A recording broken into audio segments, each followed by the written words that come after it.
Yeah, dragon spirit.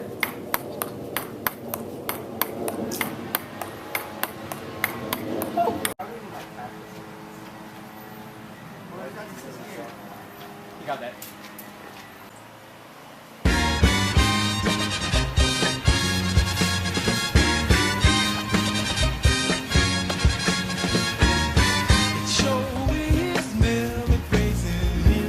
Welcome to the Channel 4 News. I'm Ron Burgundy. Kind of a big deal. And I'm Veronica Corningstone. Today in the 1741 century, the agricultural revolution has struck Europe.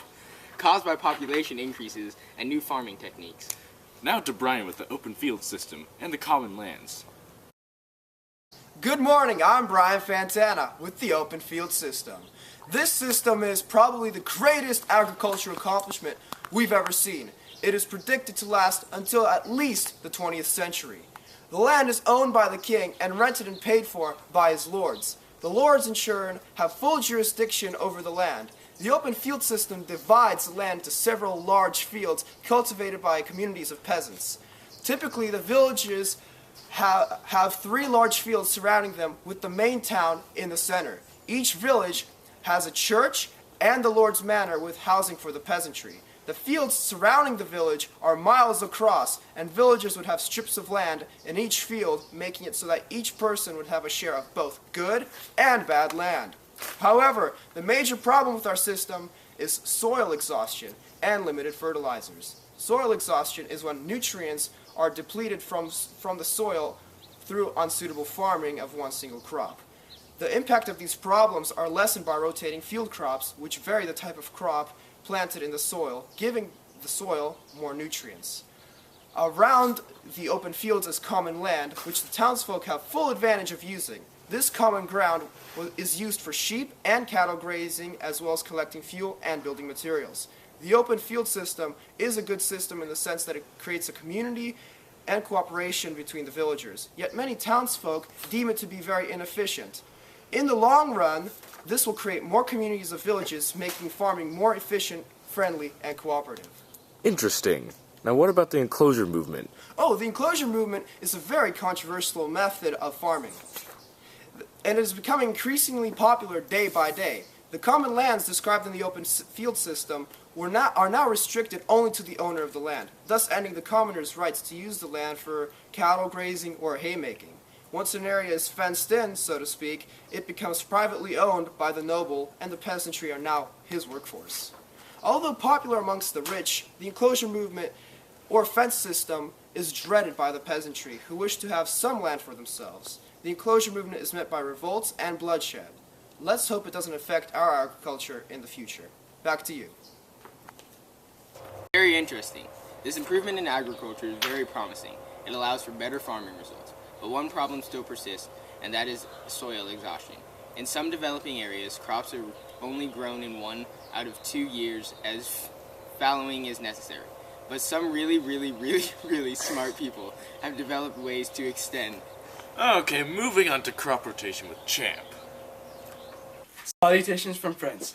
As the lovely Miss Corningstone correctly described, fallowing is necessary and crucial to avoid nitrogen depletion in the soil and to prevent crop failure. Most farmers today alternate a year of fallow with a year of cropping. However, this new method called crop rotation allows for continuous production and reduces the need for artificial fertilizers, which are extremely expensive. This new method seems promising. How does it work? This is top secret system, but for you, Miss Corningstone, I will tell you. The method of eliminating the hated fallow is alternating grain with certain crops that restore the nitrogen in the soil.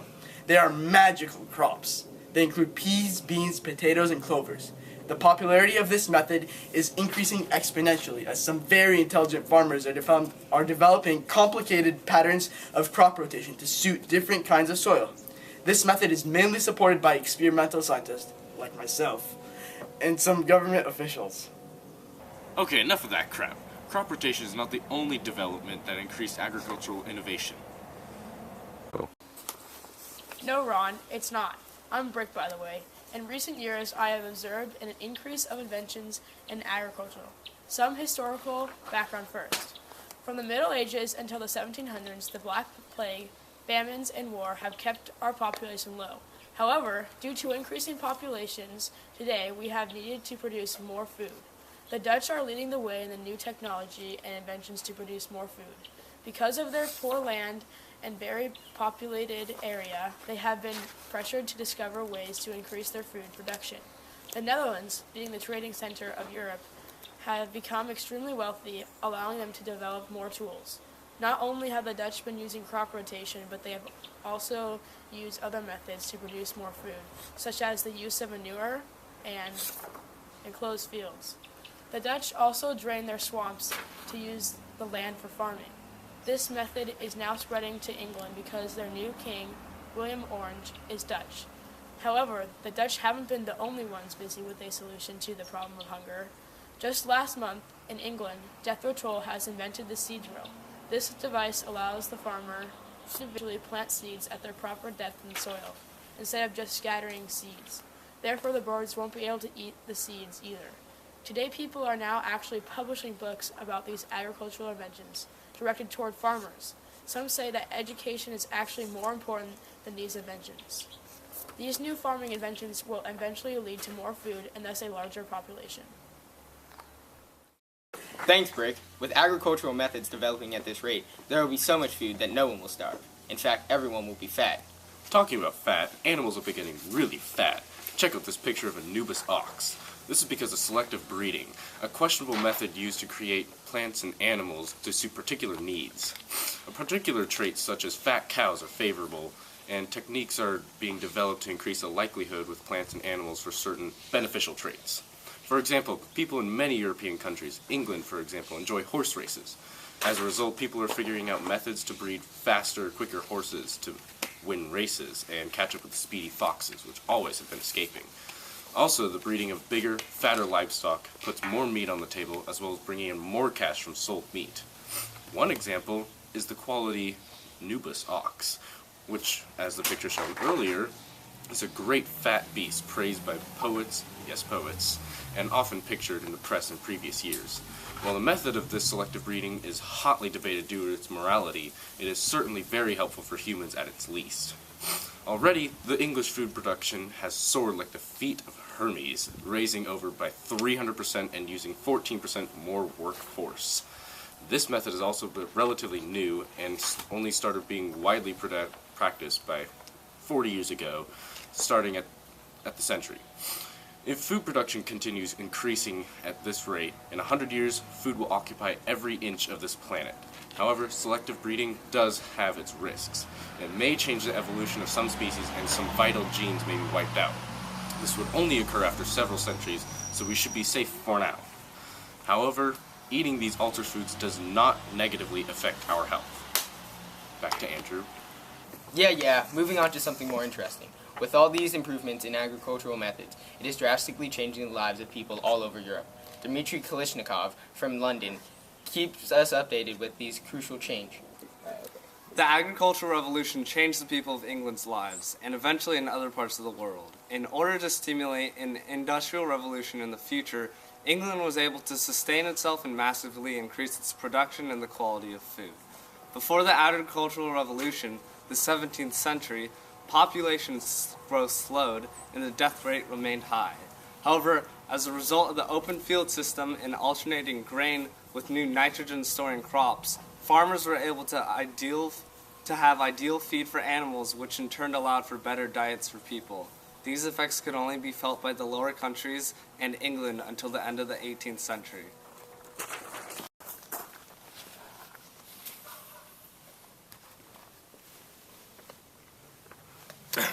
Thanks, Dmitry Klishklash. With the growing population, there are more poor peasants who need to find a new way to generate revenue.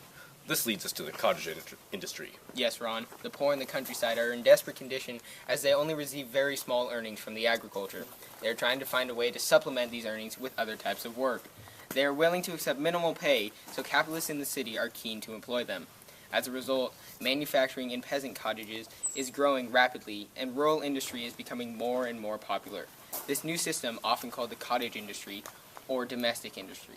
A debatably more common name, the putting out system, is emerging to describe the key features of current rural industry. This system works in an intriguing way. Merchant capitalists loan raw materials to cottage workers, who process these materials in their homes and return the finished products to the merchants. Then the merchant would pay the worker minimally by piece and then sell the product. This system is not perfect, as many variations exist, but in all cases, this so-called putting out system is a type of capitalism. The system is expected to grow as it has numerous advantages, mainly to the merchant, as peasants would work for extremely low wages. The cottage industry is already having a tremendous impact on society. For instance, many kinds of goods are produced. These include textiles, such as housewares, clocks, gloves, musical instruments, and much, much more. And luxury goods, such as tapestries and centralized workshops. Okay. We get it. Also important in the news is the textile industry, which is being completely revolutionized. We have Jonah in Wales to keep us updated on this breathtaking topic. Hi, I'm Jonah Hornass. In the past, the industry that has employed the most people has been the textile industry. A typical activity for peasants engaging in the putting out system is the making of woolen, linen, and cotton cloth. Rural workers live in small cottages with small windows and little space. Workers often live in the same place that they live and work. A peasant's cottage consists of a single room that serves as a kitchen, workshop, and bedroom. Within a worker's cottage, the weaver's loom was the largest and most valuable piece of furniture. John Kay, an Englishman born into the peasant class, changed the design of the loom somewhat in the early 18th centuries by his invention of the flying shuttle. The flying shuttle let the weaver throw the shuttle back and forth between threads with one hand and greatly increased the speed at which textile products could be produced. The cottage industry was a family enterprise, and all members of the family helped to produce goods. Every member of the family had worked for them in the cottage industry, even at a young age, which encouraged peasants to marry early and have large families. Work and thread was always needed in the industry, and family would hire widows and unmarried women called spinsters to spin thread so that the weavers could continue working at a brisk pace. The relationship between peasant workers and capitalist employees was often not a good one. Between the two, there was constant disputes about the wages of workers and quality of the cloths produced. Merchant employers constantly accused workers of stealing raw materials, while weavers complained that they were not given the right amount of materials. Because of the cheap, unorganized rural labor, the workers were hard to control. This presented a problem for the merchant employers. Often after work, workers were paid, they would tend to drink and relax for a few days, which often caused them to not be able to finish their quota at the end of the week. If the workers did not finish this quota, there was little the merchants could do about it. Because of this, the putting out system in textile industry had many faults from the employer's point of view, which would lead to the employers trying to find more efficient ways to produce materials. This often created further conflict between the merchants and the workers. Back to you. And for all of us here at the Channel 4 News Team, I'm Veronica Corningstone. And I'm Ron Burgundy. You stay classy, Lafayette. 9459. And thanks for stopping by, Lafayette. Mainly, stay classy.